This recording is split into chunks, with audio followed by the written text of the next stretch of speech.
Welcome everyone to the Streakers Podcast. We are the ones that got away. I am Mason Migliara. That is Patrick Previty. I hope everyone is having themselves a fantastic week so far. I've had a pretty busy one, I'd say. Started a new job. That's been pretty good. Um, Finally getting back into it, which is nice. Making money is important, man. This college stuff is it's not for the weak. I'll tell you that much. Um, but yeah, football. We just wrapped up with the divisional round. We'll get into that. We'll talk about a little bit of basketball as well because we'll have a little bit more time today. Because there's only two games that we got to preview this upcoming week. But Patrick, what's up with you, man? I've been doing good. I got a new job as well. Um, Doing a lot more sports betting, for the most part. Huh, Rudy Gobert is a PRA king, points, rebounds, assists. He just racks them up. He had 19 points, 16 boards, and an assist last night, against the Wizards. They just dominated them, and there we go. that was nice to see. Love to see that. Yeah, I'd be on that sports betting too. I can't be affording to lose too much, so I just go on Prize Picks and do the Flex Friday and everything. So it's risk free, but I gotta win something big one day. I gotta win something. But we'll Yeah. get there eventually. We'll get there eventually. But yeah, let's talk about some football, man. Uh, how our weeks? I guess I think I went 2-2 overall on the week. I had the Bills winning and I had um the Texans winning and both of them lost. But then the oh my gosh, the Lions did end up winning. Rip to your Buccaneers. And then oh my God, I'm blanking on the other game. The Packers losing to the 49ers. Yeah, that one was kind of predicted, but that was still a very good game. Um, I guess we can start off with the game of the week, I would say, probably the Chiefs and the Bills. That was a very entertaining game, and Patrick Mahomes was able to go into Buffalo and beat the Bills. That was unexpected on in my opinion. Yeah, I mean, we both picked the Bills. I think it was the time where we wanted to say like the corner was turning a little bit. Not that the Chiefs like dynasty quote unquote was over or anything like that, but we wanted to give the Bills the benefit of the doubt. They had earned this home field advantage. They had been on a run. They were one of the hottest teams in football, and the Chiefs just kind of came in there and they didn't get stopped like one time for most of the game, or for I think the entire game on offense. They had the fumble through the end zone, which was obviously a touchback and went back to the Bills. I believe that was the first true stop that the Bills defense made the entire game. Before that, it was just the time ran out in the first half. End Um, of half, yep, and they just touchdown. literally had scored on every single drive. So that was shocking. And then I think just in general, maybe we should have never doubted Patrick Mahomes in a sense. Maybe we should just ride him till the wheels fall off. Kind of like I remember when the Patriots had Brady and Belichick. I never wanted to bet against them. I never wanted to put my cards for my chips on the other team. Maybe we should have listened to that more, in all honesty. I don't know where the Bills go from here. They have a lot of cap issues. That was the only game that I was wrong on over the weekend. I had said like I thought that the Packers were going to cover against the Niners. They did Hmm. cover. I mean, I didn't really expect them to win, but they almost won that game. That game was way They closer did. than I thought it would have been. And then I picked the Lions, quote unquote, picked the Lions. That was good to watch the Bucks really compete in the divisional round. And and then I thought that the Ravens were going to beat the Texans, but I liked your going out on a limb pick and like seeing them. Yeah, But yeah, no, yeah. they're making my way back to the Bills Chiefs.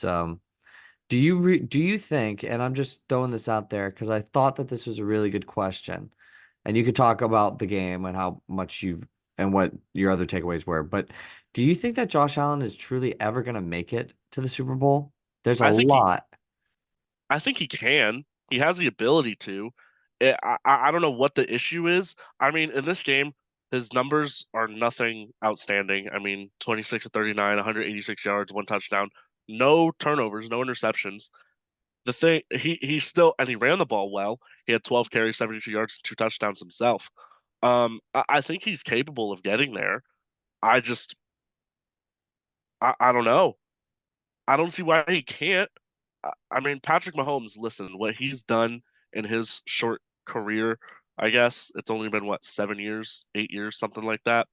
Um, Patrick Mahomes is entering territory of top five all time. That's where he's entering. And Josh Allen is just unfortunately having to go up against it. And maybe they just need a better offensive line. I don't really know what it is that this Bills team needs. Um, because again, they're still really, really good. Like when you look at the number, when you look at on paper, I think the Bills are better than the Chiefs. I really do. But I guess, when you get into the playoffs, it's just different. Patrick Mahomes is just different. I didn't think that this year was going to be the year for the Chiefs at all. I thought that this is kind of where it's like, okay, they take a step down and they're going to be a little bit of a tougher, they're going to have a tougher time. But when it's the playoffs and the lights are the brightest, man, Patrick Mahomes, Travis Kelce, this entire Kansas City Chiefs team just flips a switch and they are just a crazy, they're just so much better in the playoffs. So I guess this is where their regular season really begins. They just kind of go through the regular season as is, um, and just kind of are on autopilot probably for the most part. They have 6 losses in there, but when the playoffs come, man, they are just full on ready to go and always prepared. But again, going back to Josh Allen here, I don't see why he can't win a Super Bowl. He is uber talented. He's got the arm strength. He's got the legs for it. And I think he has a good team for it. James Cook is a great running back. Is he a top 15 in the league? Maybe. Probably not. He's probably more top 20, but maybe not top 15. But when you have Josh Allen's legs, like you don't necessarily need a top running back. And then he's got wide receivers. Maybe he just needs a better number two. I think Diggs is a great number one. He was a little bit bottled up in this game, only 3 catches for 21 yards. But I mean, Kincaid and Knox is a good 1-2 uh, for tight end. Uh, and then you got Diggs. Cooks can catch out of the backfield as well. I guess their number two was Shakir, and he's not really a number two right now. So that could be their biggest thing. Just needing another weapon on offense at the wide receiver position. Um, because their defense, I mean, only giving up 27 points to the Chiefs is very impressive. Although they only got two true stops, with one being the unfortunate fumble on the goal line, and then one punt before the end of the game. I think Josh Allen has the capability to win a Super Bowl. I just don't understand why he hasn't been able to do it yet with Buffalo because this team is still extremely talented.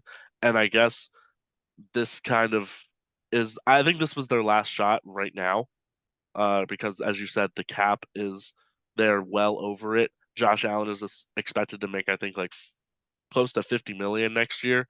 Um, so I don't know what's going to go on in Buffalo, but I think that window is probably now closed, and they're going to have to uh, kind of not clean house, but there's going to be some changes that are definitely going to be made. Do you think Sean McDermott still has a job there? Honestly, I think that Sean McDermott might be in a very similar position as Mike McCarthy, where I was arguing that you should fire Mike McCarthy. And I kind of have to say, like, to not be a hypocrite, that you might need to have fired Sean McDermott. I don't think it's going to happen. I think it would already happen now. But I think that when you're looking at the Bills and how everything is structured, they don't have any cap space. They're in cap hell. And Josh Allen is obviously not somebody who you want to go anywhere else but Buffalo. So that leaves the biggest thing that you could do to the roster is maybe change the coach, and I probably would do it. I don't really think it's too much of his fault necessarily. From whatever I saw against the Chiefs, it did look like, a couple things would have went their way and they would have won that game. You said Stephon Diggs didn't have a great game. Had what, 3 receptions for 21 yards.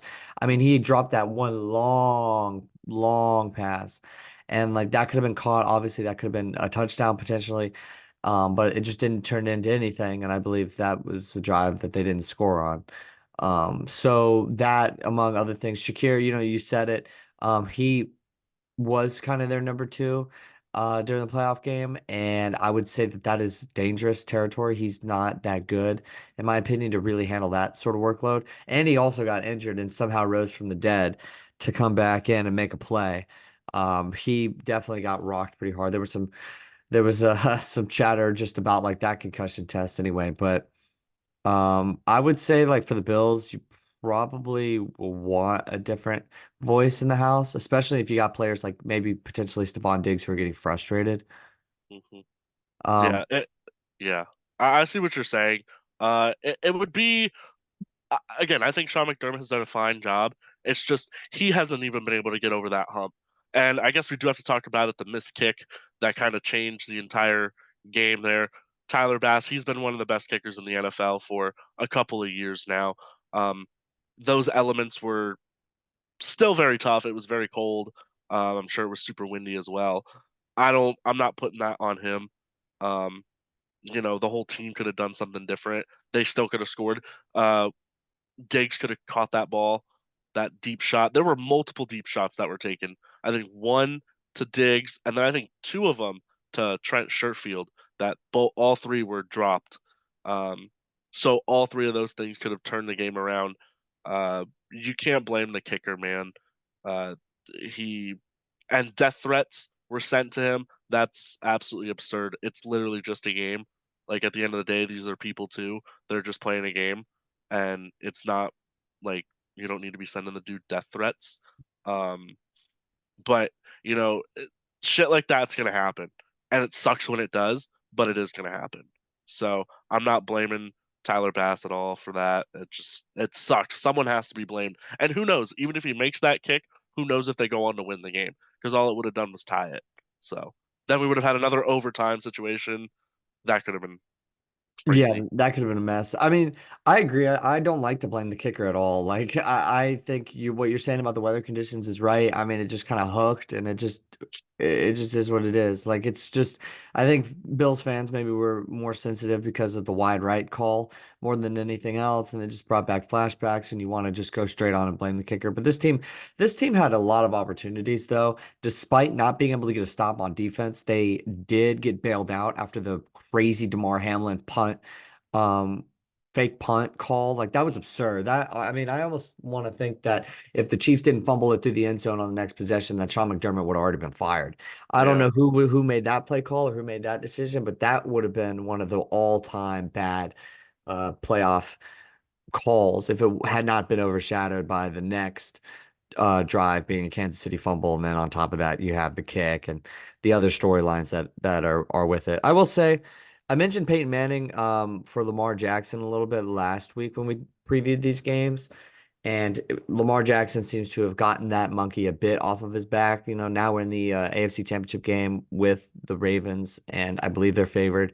So a little bit of a different outlook that we're going to have on his two MVPs and, no rings or, not a ton of playoff success. A different outlook because things are still on the up.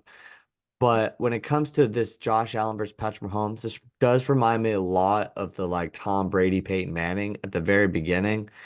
And I'm interested in what you think about this, if you really think this is a fair comparison. But I Uh, believe Josh Allen is 0-3 against Patrick Mahomes in the playoffs. But the actual total for the series is 4-3 in Mahomes' favor. hmm. So Josh Allen has gotten some wins in the regular season. You know what I mean? It's not like they're seeing ghosts or this is like some sort of demonry that the Bills cannot handle. They've gotten some wins. And earlier this year, when they started their run, they needed to beat the Chiefs and they were able to get it done. And they would certainly have not been in this position now if they hadn't won that game. So I do think that like this team is capable of getting over the Chiefs. I think this year really stings because people respect Baltimore, but they do overlook them maybe in a sense when we play the what if game. Um, for whatever reason, because we've said this for like maybe since the middle of the season, definitely since the 49ers game, this team is legit. But for some reason, the Ravens are kind of looked over, and then, they had their way with the Dolphins, the Bills did. And the Bengals are out of the playoffs this year, and I think that a lot of people thought that the road was open. They thought, Patrick Mahomes coming in on a true road playoff game was gonna be a difference maker or whatever for the Bills and really give them the edge, and it just didn't. So I think that there's a little bit of like lost faith, but Peyton had to get over the hump too, and I really do truly believe like that is a thing. If they can run this team back, maybe with some slight improvements. Good drafting. I think that's where they're going to have to improve. It's just better draft. But I'm interested to see what you think about that take because some people think now, truthfully, that there was just no way that he's going to win the Super Bowl. I know you said like he can win and get there, but do you like that comparison? Because Peyton Manning, this it would be now. It would be like next year he would get over this hump. No, the comparison is fair. The comparison I think makes a ton of sense.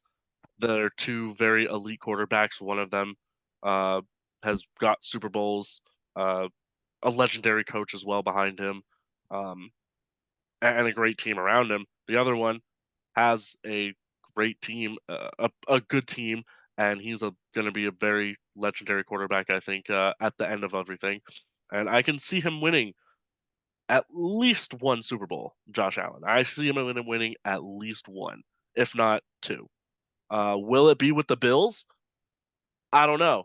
I say maybe about year 10, if they haven't won one, then he might go switch and go somewhere else, wherever.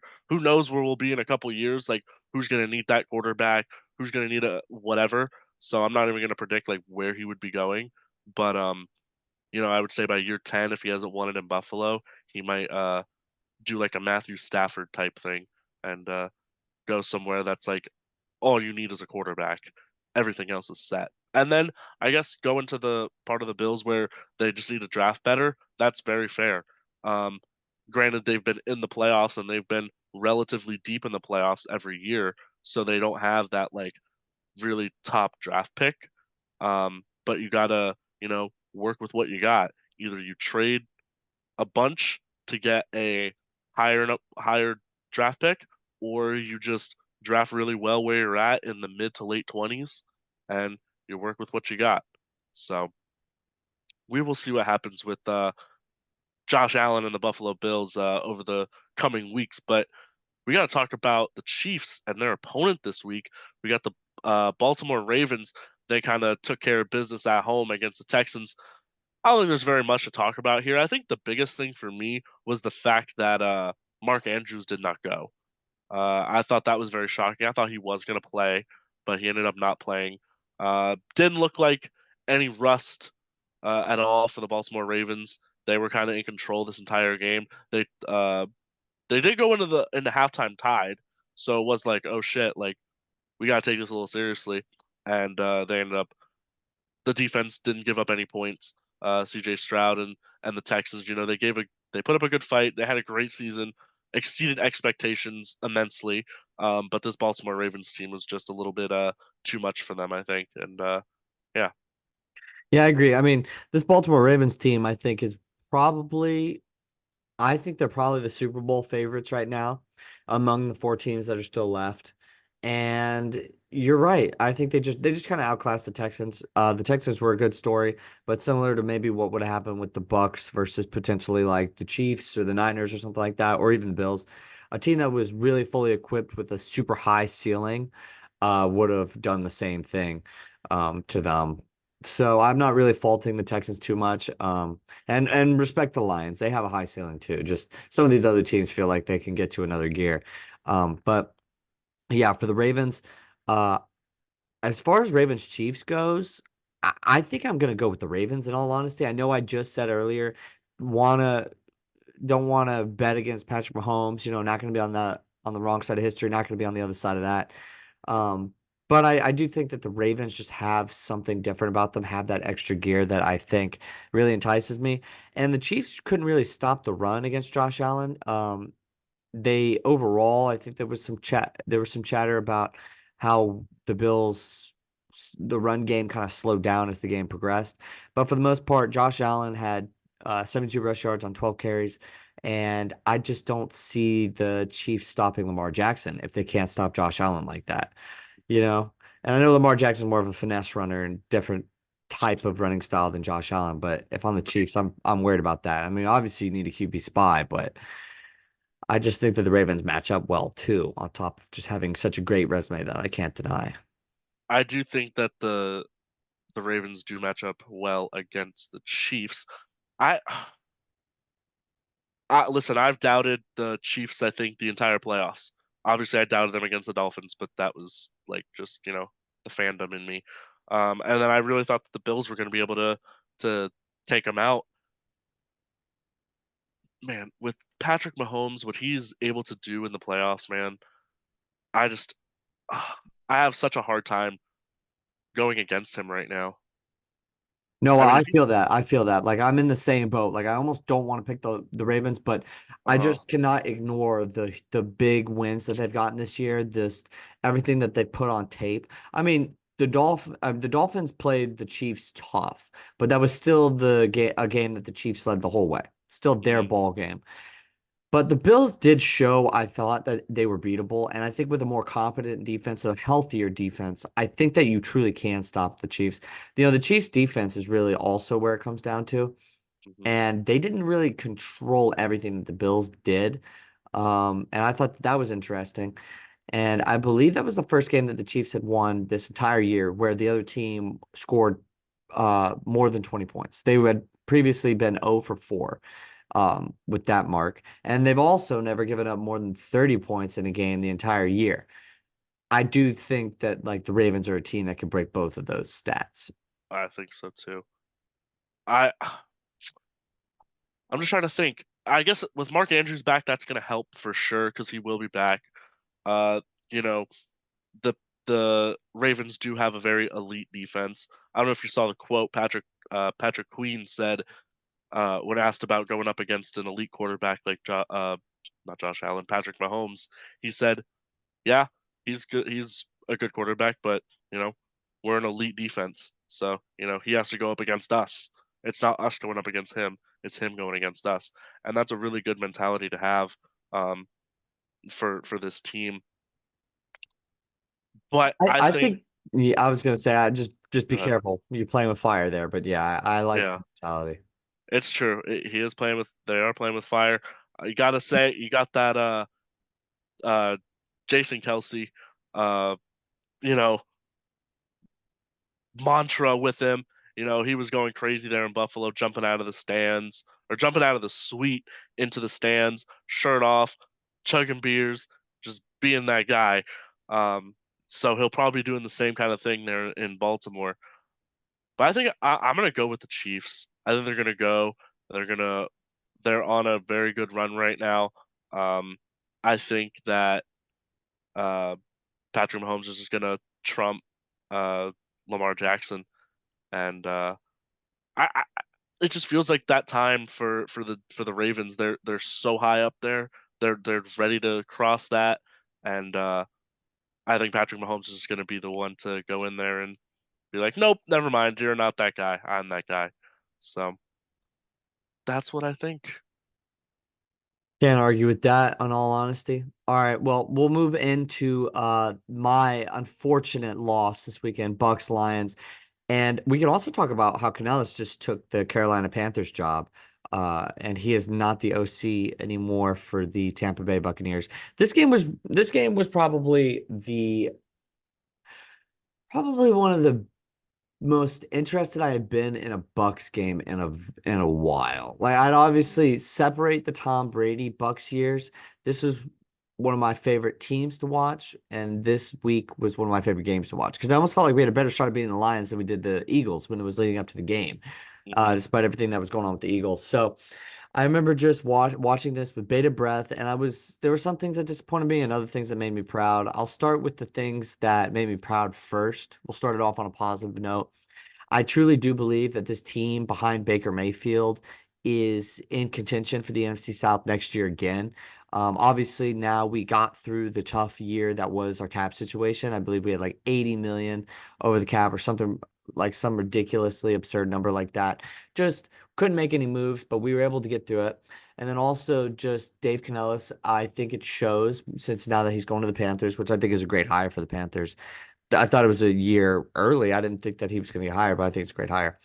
Um, but I think shows that we can bring in good coaching and talent to help Todd Bowles. We have a defensive head coach, and I think for the most part, you need an offensive mind that's cutting edge, that's younger, that knows the game, and its recent changes that have been coming up through the ranks. Perhaps dealing with scouting. So I think that gives me faith that we're going to get somebody else because he was with the Seahawks for a very long time, just as the new Panthers GM was, and that's how they know each other. Um, so if we can bring him in house, we don't have to just like raise him from nothing, then I think that that's actually a good sign, and that we're going to get somebody to run the offense next year, and they'll be a lot better. I just hope it's similar to what Baker's been doing because that'll be another playbook, and he's learned plenty of playbooks in his career. Now, for the disappointing parts, mainly pertaining to the specifics of the game against the Lions, we blitzed only 10 times. I thought that that was almost preposterous. I didn't understand why we did that. We got after Jalen Hurts, and that was a big deal, a big thing. He was running quarterback, so there was a little bit of a risk if he kind of got out of, made a guy get out of his lane last week, Jalen Hurts. That would have been a house call almost. And Jared Goff just doesn't have that mobility, so I didn't understand why we didn't get after him. You know what I mean? Like there was a risk reward for Jalen Hurts, but sacks are great too. Sacks are a great reward. And Jared Goff, has had a fumbling issue in the past, so I didn't understand why we didn't send the heat, send a ton of guys back, especially since if you just let Jared Goff sit there, he'll dice you up. And at this point in 2024, NFL defenses cannot stop great NFL offenses. It's definitely like a good defense or good offense beats bad defense saying in the NBA. I think that's really starting to ring true in the NFL, especially during like two-minute drills and stuff like that. But from an outsider point of view, the Lions led for the entire time. What did you think of that game? It was a very exciting game. I was watching it, and I felt like the Bucks were hanging in there with the Lions for a bit, all the way up until the fourth quarter. Man, they were going every time that the Lions would score a touchdown or kick a field goal. Um, the Bucks would come right back and they would do the same thing. Baker had himself a very nice day, I would say. 304, 350 yards, three touchdowns. The two interceptions are not ideal, but those are going to happen. When you're that type of quarterback, he's a little bit of a gunslinger. He'll sling it from here to here and there. Mike Evans, he had himself a nice game. I don't know if he had any like crazy drops, but I mean he had 8 catches, 147 yards, and a late touchdown. Um, so what I think is this is this is really good to see the fact that they were in a divisional game for the majority of it, and their offense had a great day, I would say overall. They didn't score as many points as they probably should have. They weren't really running the ball all that well, but I think that this is a good sign for them for next year. Baker looks happy and comfortable in Tampa. Hopefully, y'all can get Mike Evans back. I think that that would be huge, and I fully agree. If Atlanta doesn't get themselves a different quarterback, I don't have really any faith in Derek Carr at all, and the Saints, and then the Panthers are the Panthers, man. Like they're not gonna turn it around after what happened this year. They're still gonna have a rough year next year. So I totally can see the Bucks winning this division again next year, 100%, based on what they did this year. So. I think you should have high hopes there in Tampa. This year, I think also exceeded expectations, like I said, with the Texans. I don't think anyone expected this uh, getting into the divisional round. So I think y'all should be very happy and proud and excited for what's going to come next year. But as for the Lions, this team is legit, man. I really, really enjoy them.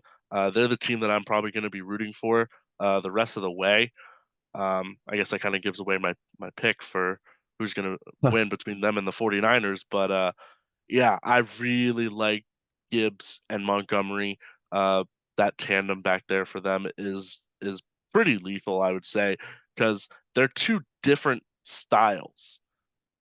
Montgomery is the hard nosed, like down and dirty, hard runner, and Gibbs is that elusive, back that's just got the hella speed, and he's just gonna blow by you, and he's gonna score touchdowns plenty. Um, and then I really like their wide receivers. I think Amon-Ra is solid.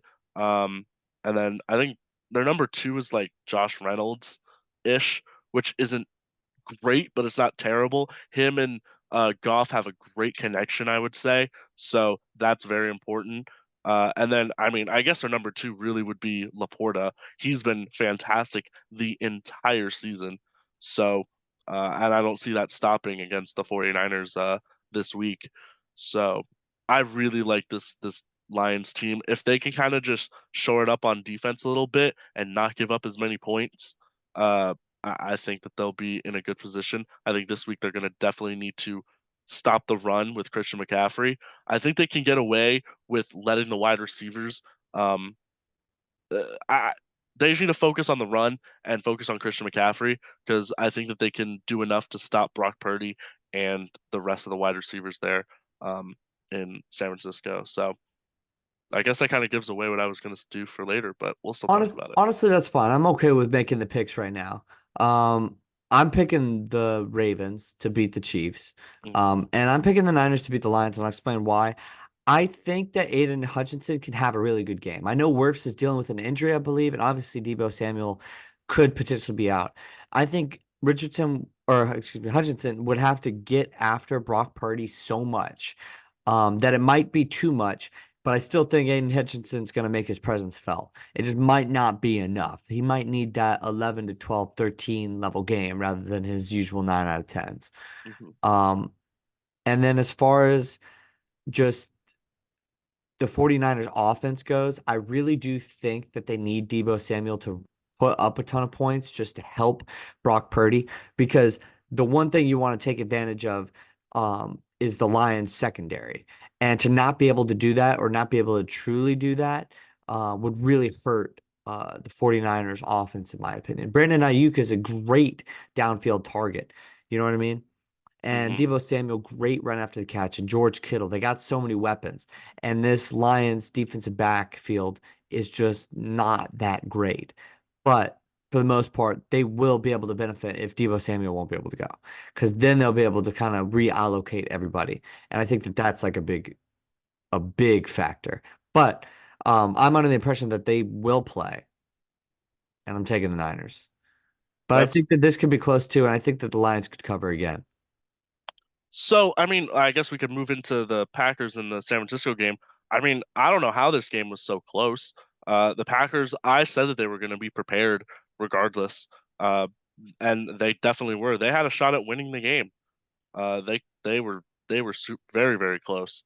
Um, but like looking at these numbers, um, I mean, and the names: Christian McCaffrey, George Kittle, Ayuk, McCaffrey as a wide receiver, Debo, he was hurt. I mean, these names, man, like those are guys that put up numbers and they produce.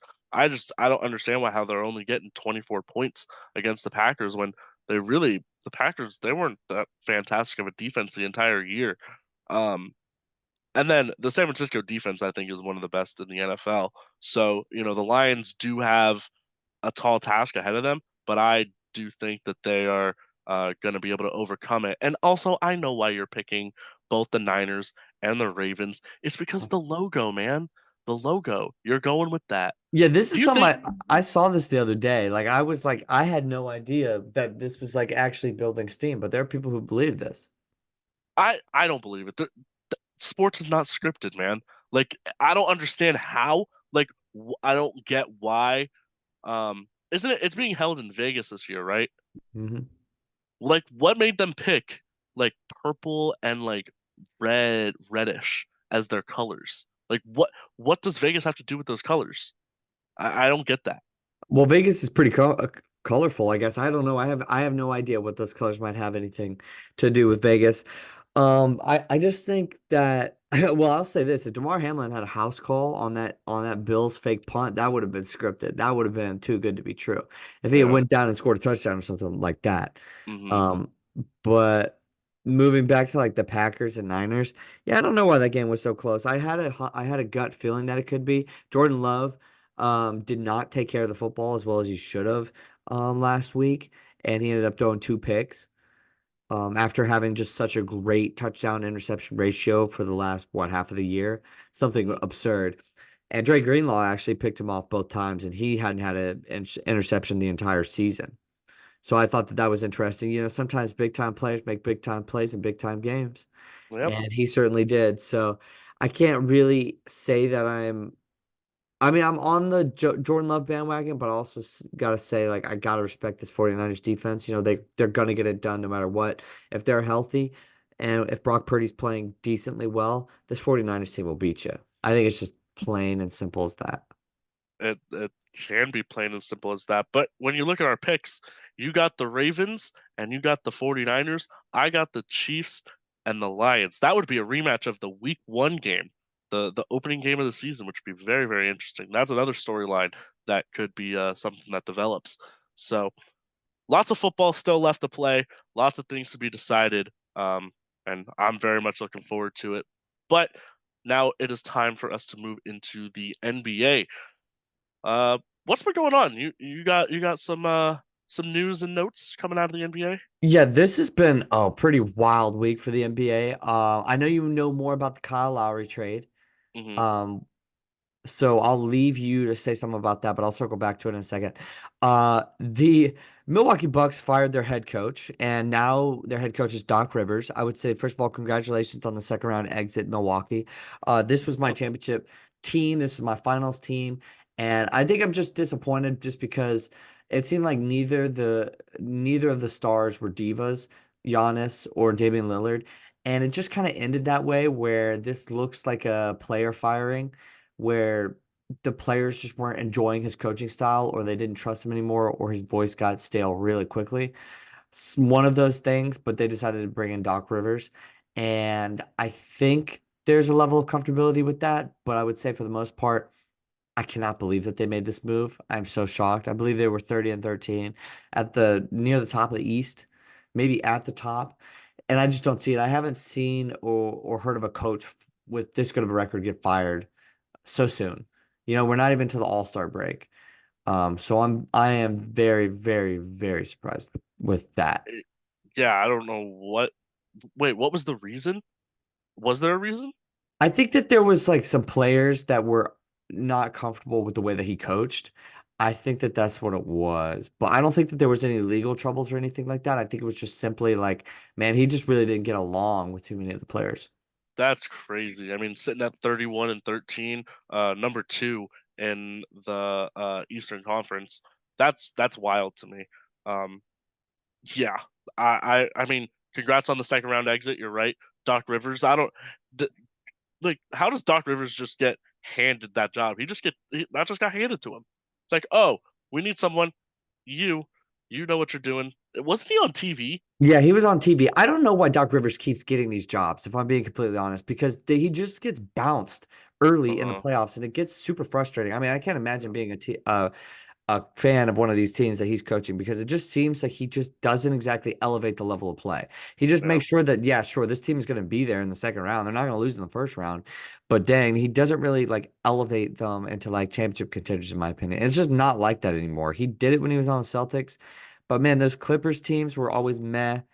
I never really cared for him on on the Sixers, Hmm. and here we go again. We're in the Bucks, Yep. and I just don't know if I see it. I don't know. We'll have to see what happens. I mean, if the team didn't like who their head coach was before, and they're sitting at this record. I mean, when you have Giannis and Dame, like you're gonna win games regardless of who your coach is. They don't even have to coach. They just say, okay, yeah, you go on the court. You go on the court. You guys sit for about 5 minutes. Then you come back onto the court, and then we're gonna win games because it's just that easy. When you have those two types of players. So who knows what's going on there? But I, it'll be interesting to see. Uh, I'll talk about the Terry Rozier trade though. That was a trade that needed to happen for the Heat. Kyle Lowry just has not been cutting it at all. Like he has these games, where he'll pop off a little bit and he'll take control, but overall he's really just been a negative asset, I think, to the team overall.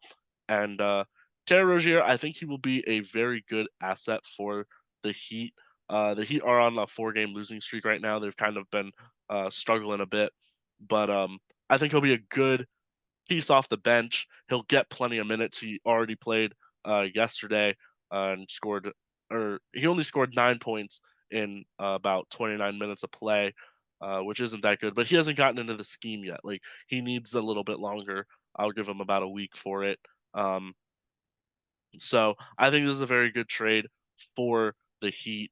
I think the Hornets are going to end up trading or doing a buyout with Kyle Lowry, and he's going to end up going to a contender of some sort to win a ring.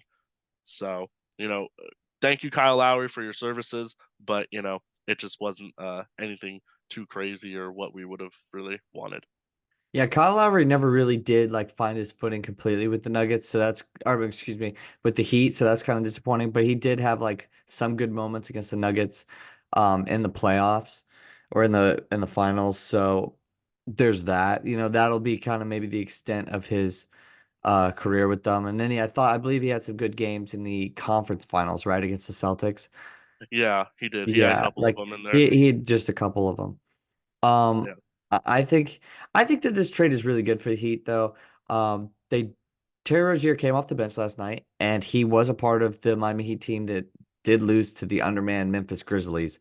But Josh Richardson started at point guard for them last night. Mhm. They don't have a ball handler outside of, or they didn't really, like a lead ball handler that was a true point guard, outside of Kyle Lowry. And they shipped him off, and in my opinion, they upgraded. And I think that that's really big for them. You know, it doesn't have to be all about Jimmy Butler and Tyler Hero. They needed offensive firepower. They needed somebody else who could create their own shot, make something happen, do some playmaking, and they found it. And I think that that's a really good sign. Now, just sucks that they lost against the Memphis Grizzlies, but I think now they're going to really start to pick it up before they get to the All-Star break. And I think that this team is so much better for it. In all honesty, I think now I'm starting to think second round for the Heat, you know, potentially even further again, you know, because it's just tough to gauge them whenever like Jimmy doesn't really care about the regular season. But Yeah. this team looks like it could be primed for another run. That's how much I do like this trade. It could be like, how the Chiefs are kind of an autopilot. I'm not going to compare the Chiefs and the Miami Heat, but it could just be like, how they're kind of autopilot the regular season. They're a lower seed. The Heat, they were last year too. They were the 8th seed. They barely got in and they made it to the finals and everything. So, it's just that Heat culture. I think Terry Rozier also fits the Heat culture very, very well. So, I'm not worried of how it's going to go. I think it's going to go well. Again, I think it's a great trade for the Heat. It's great offensive firepower off the bench. So I think overall it'll be beneficial, and hopefully the Heat can make themselves a good little run. But yeah, now excuse me, still working on getting over this thing, man. We'll move into our shout outs. I'll start it off with our own school with the UCF Knights. What was it? A couple weeks ago? They took down number 3 Kansas. That was a huge moment for our school, I think. I was not at the game, but I was watching it. And I actually do production for some of the games. I wasn't there for that game. That would have been awesome. But they were able to take down Kansas, and they've been handling themselves pretty well, I think, moving into the Big 12. They're currently sitting at 12-6. Uh, I think, what does it say? Seventh? Yeah, seventh in the Big 12. So still got some work to do. But, so far against Big 12 opponents, I think they're one, two, three. I think they're 3-3. Uh, with their losses being to Kansas State, BYU, which came after the Kansas win, and against number 5 Houston on the road. But they have taken down Kansas, Texas, and West Virginia. I think West Virginia was last night or the night before. So really good by Johnny Dawkins and this entire UCF roster. They have, I think, exceeded expectations as well. They've played some really good basketball here to start the season. I think they definitely do have a March Madness type Cinderella 15, 16 seed in them. We'll see what happens with that, but it would be very exciting, I think, because football has definitely kind of gone down in the last couple of years, at least ever since we've been here. Um, so it'd be kind of cool to see, uh, you know, the basketball team go on some kind of cool little run in the big tournament. No, absolutely. I mean, it's our first year in the Big 12, and I don't really know if you could ask for too much more. I mean, we had a great storming the court moment. And I think that that is something that shows a lot of the recruits that, hey, we're also investing in our basketball team because we joined the Big 12, and that's the best conference in the country. I believe the stat is that there are 12 Big 12 teams in the top 14 strength of schedule for the nation. Mhm. That's unbelievable. And I believe we're seventh among those teams. So we'll get a lot of respect, I think, from the selection committee and everything and everybody that decides the at-large bids for March Madness. And there's definitely a path for us to make it, but we'll have to continue our winning ways. But my shout out was going to be Dave Canellis. I gave him a shout out uh, last week, I believe, or a couple weeks ago. Said that he could be a coach, not this year, but next year. And he is recently now with the Carolina Panthers. He just signed with them today, as I mentioned earlier. That is unbelievable. I think that that's one of the more cutting edge hires. Is definitely he knew the GM from all of his years in Seattle. He put in a lot of work in Seattle. Definitely paid his dues before he got this offensive coordinator job uh, this past off season. Um, and I think that this could be a great thing for Bryce Young. And I really like Dave Canales because he brought out a lot in Baker Mayfield. I'm a little skeptical just because I'm like holding my breath. Like this guy is really young, doesn't have a ton of experience, and that was his first OC job. So we'll see how he does in an organization like the Panthers that needs stability. But proud, proud of him. Sad to see him go because it would have really been nice to run next year back with Dave Canales. Yeah, for sure. And he's also going to be in a familiar, division. He's been with the Bucks, so now he just moves over to another team. He knows the division. It could be a good thing. Who knows? We'll see what happens with the Panthers. But this definitely should be a good thing for Bryce Young for sure. No, absolutely. But that'll be it for us today. This has been the Streakers Podcast. I'm Patrick Previty. That's Mason McNair. We will be back again, probably reviewing the NFC Championship game, looking ahead to the Super Bowl, and talking a bit about the coaching carousel that's been changing that we didn't get to today. But for now, we'll see you later.